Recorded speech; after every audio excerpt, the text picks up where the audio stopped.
इन दोस्तों, मैं Piyush Singh active brain में आप सबका स्वागत करता हूं। हिंदी के पाठ्य योजना लेकर आया हूं। इससे पहले हिंदी का पाठ्य योजना हो चुका है, ठीक है। ये तीसरा है, देख लीजिए, पाठ्य योजना तीसरा है।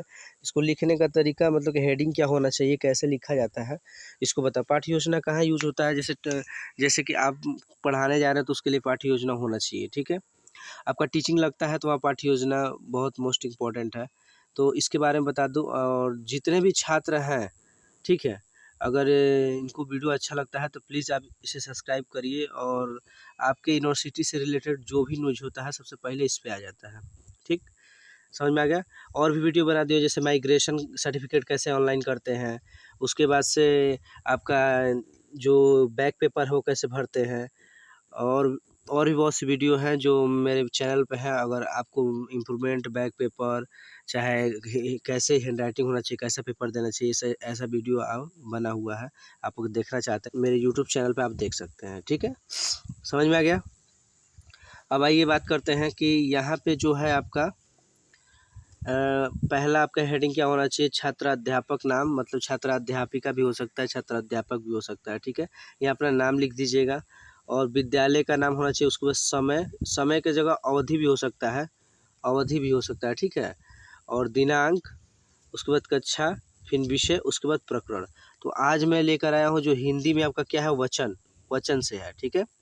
आप यहाँ देख लीजिए, मैं लाइन में जल्दी मतलब ऊपर स्क्रॉल करते जाऊँगा, आप देखते जाइएगा, क्योंकि ऐसे ज़्यादा बड़ा वीडियो हो जाएगा तो दिक्कत हो जाएगा, ठीक।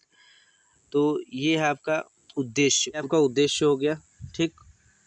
पूर्वानुसार उद्देश्य, आपका उद्देश्य में आप जैसे लिख सकते हैं बनाकर कि बच्चों को वचन के बारे में सिखाएंगे, बच्चों के वचन के बारे में ज्ञान को अवगत कराएंगे, वचन को उनके अंतर को स्पष्ट कराएंगे। ऐसे आप पॉइंट बना के लिख सकते हैं, ठीक।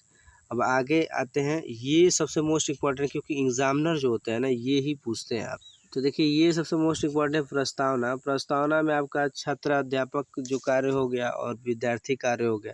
इससे पूछा जाएगा कि चार्ट में क्या दिख रहा है, तो चार्ट में बताएंगे बच्चे, उत्तर क्या देंगे, गुलाब का फूल दिख रहा है, ठीक है। समझ में आ गया? ऐसे चार्ट में कितने फूल है तो ये बच्चे क्या देंगे, 2 फूल है।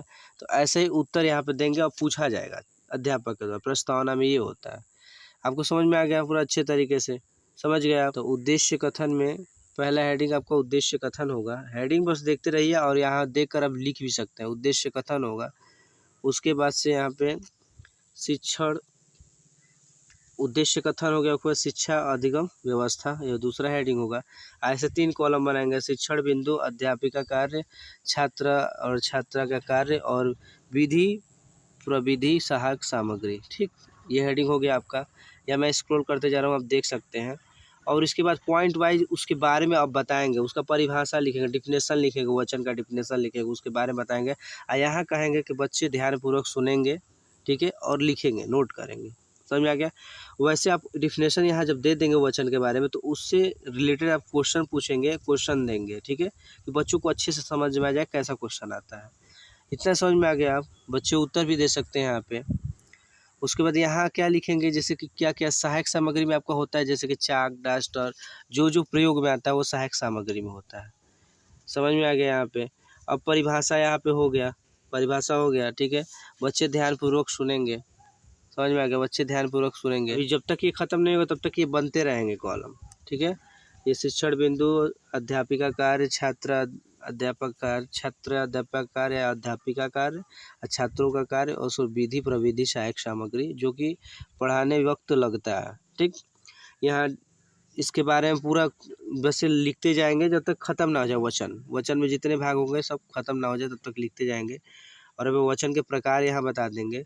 वचन बताया है ना कि वचन जब तक खत्म ना हो तब तक वचन के प्रकार बताएंगे, एक वचन, बहुवचन। ऐसे बच्चों कहेंगे ध्यानपूर्वक समझे, या मतलब कि ध्यानपूर्वक सुने, ठीक है। और यहाँ पे वचन के भेद के बारे में हो गया। यहाँ पे चित्र बना देंगे यहाँ पे। समझ में आ गया आपको? उसके बाद क्या होगा कि एक वचन ये हो गया, देखिए, एक वचन हेडिंग डालेंगे, फिर बहुवचन हेडिंग डालेंगे।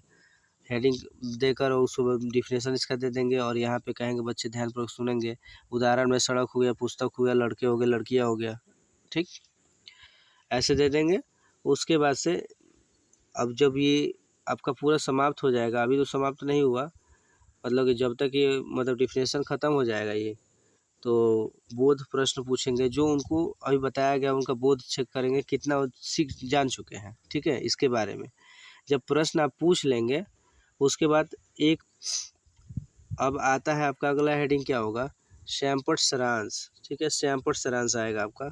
सैंपट सारांश आप लिख देंगे, वचन के विषय में आज अध्ययन करेंगे, ठीक है, ये हो गया सैंपट सारांश। उसके बाद अगला हेडिंग क्या होगा आपका, सैंपल सारांश के बाद आपका अगला हेडिंग होगा मूल्यांकन। ये सबसे समझिए कि मूल्यांकन जो है ना आपका मोस्ट इम्पोर्टेंट है, मूल्यांकन तो होना ही है। तो मूल्यांकन तभी करेंगे जब बच्चे को बता देंगे आप, तो तभी तो पता चलेगा कि वो कितना जानता है कितना नहीं जानता।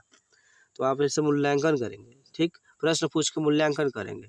वचन के कितने भेद होते हैं ऐसे पूछ लिए, चाहे एक वचन बहुवचन में क्या अंतर है ऐसे प्रश्न पूछ दिए। उसके बाद क्या करेंगे, जब सब पाठ्य योजना में बता दिए, सब कुछ अच्छे तरीके से पढ़ा दिए, प्रश्न पूछ भी लिए, तो आप अब बच्चों को गृह कार्य देंगे।